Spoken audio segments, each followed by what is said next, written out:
Hi everybody, thanks for taking the time to watch this video. If you watched my last video on the Social Security tax torpedo and capital gains bump zone, you may recall I provided a quick overview of how our tax code works, or at least how capital gains and ordinary income interact in our tax code, and how Social Security comes into that as well.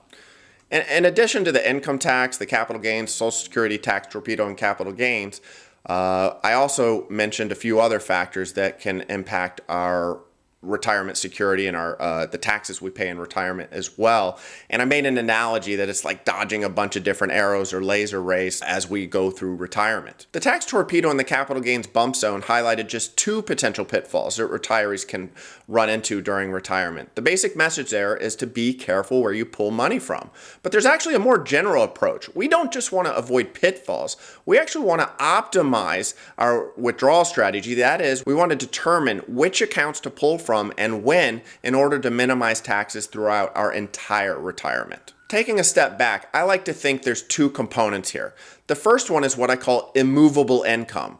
For some of you that have pensions that you've already taken, that's already there. There's nothing we can do about it. Ditto that for Social Security. Perhaps you annuitize some income you had with an annuity that you owned before, or maybe you have RMDs. These are what I consider immovable objects. One quick note, if you have Social Security, pension, or annuity decisions that you haven't yet made, but there's still some flexibility, it's very important to optimize those.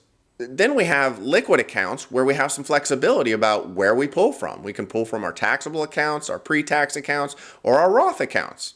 So let me just provide a quick illustration. Let's consider somebody that has a pension, and then they also have some Social Security, and then they have an idea of how much they want to spend during retirement. Well, that leaves a gap.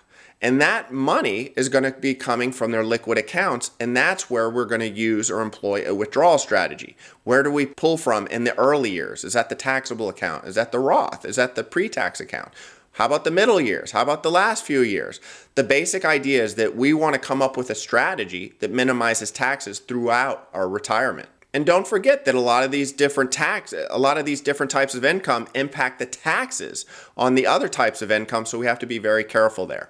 Before I move forward, I'm going to discuss some of the primary types of accounts that we deal with. The first one is a taxable brokerage. In a taxable brokerage, your dividends are going to be taxable, your interest is going to be taxable, and if you sell something for more than you bought it, you're going to trigger a capital gains and a capital gains tax. Now, it's worth noting, if you don't sell it and you pass, your beneficiaries, your heirs, will inherit that with a step-up basis.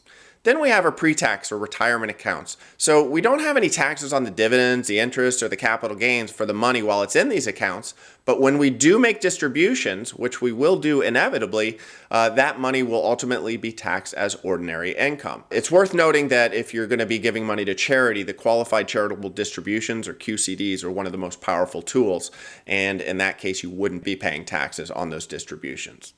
The third and last type of account is our Roth accounts. Here we don't have taxes on the dividends, interest, or capital gains, and we don't have taxes on distributions for when we take money out of those accounts. Now, when it comes to withdrawal strategies, most people pursue what is called the conventional withdrawal strategy, or conventional wisdom. They spend the taxable money first, then they spend down their traditional IRAs, and then they save their Roths for last. They only spend from those once they've liquidated all their taxable money and pre-tax money. The conventional withdrawal strategy looks like this. You spend from your taxable brokerage accounts, then your tax-deferred accounts, and then your Roth accounts.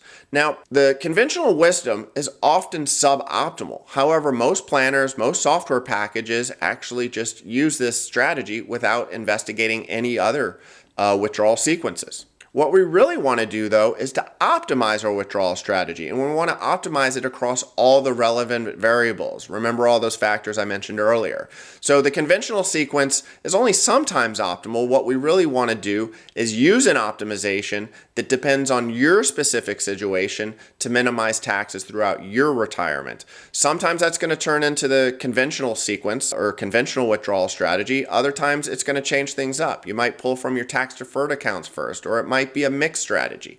It truly depends on your specific situation. The point I want to make is that optimization is required in order to get your withdrawal strategy right and pay the least amount of taxes that you really have to. There's a lot of different personal factors, how much you're going to be spending, how much liquidity you have in different accounts. Are you still working? Are you in retirement? What are your longevity expectations? And, are you single or are you married filing jointly? Or how long do you expect yourself or your spouse to live? And what you do with your Social Security. But there's also some external factors that are pretty much out of our control. Required minimum distributions, the tax regimes, how the tax code is going to change. Healthcare costs, those can pop up and derail some retirement plans. But then those other things I mentioned earlier, IRMA, net investment income tax, and so forth. Most planners just assume the conventional withdrawal sequence, but when a withdrawal strategy is not truly optimized, it can cost tens or hundreds of thousands of dollars. It's worth noting that Roth conversion strategies naturally dovetail with withdrawal strategies because how are you going to pull out of a Roth account if you don't have those Roth dollars there in the first place? To my knowledge, there's only one software package that truly optimizes Roth conversions and withdrawal strategies. Unfortunately, only a very small minority of financial planners use it, fewer than 10%. Most people use the more popular packages for financial planning. I do find that they are aesthetically more pleasing. However, when it comes to actually optimizing your financial planning and reducing taxes, I believe the software that I use is the best.